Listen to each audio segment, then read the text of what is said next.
Speak. Irony. A la Shmoop. What is irony? So irony is not just when something is weird. It's not rain on your wedding day. Hey.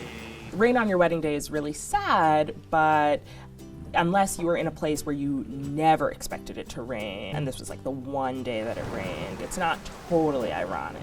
So basically, irony is when the expected event doesn't match up with what actually happened.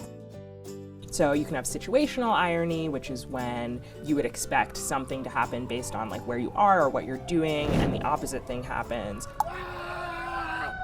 You can have verbal irony, which is when you say one thing and you kind of mean another. Sarcasm is the most common form of verbal irony, and we see a lot of it in this book. Teenagers use lots of irony because it's easy to say like, oh yeah, that's cool, when you actually mean that's like the dumbest thing I've ever seen.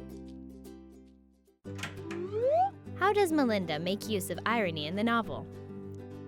I think Melinda's use of irony really just shows us that everything is not as it seems, and that's important to understanding Melinda's character. Like, the way the world sees her does not match up with who she actually is and what's happened to her. And so her section titles are very ironic. You know, when she's talking about things that happened at her school, she uses the title "Our Fearless Leader," clearly meaning the opposite. And that's just a constant reminder that she lives in a world with a kind of double reality, and that we always have to be careful about what we believe and what we don't believe. What is irony? How does Melinda make use of irony in the novel?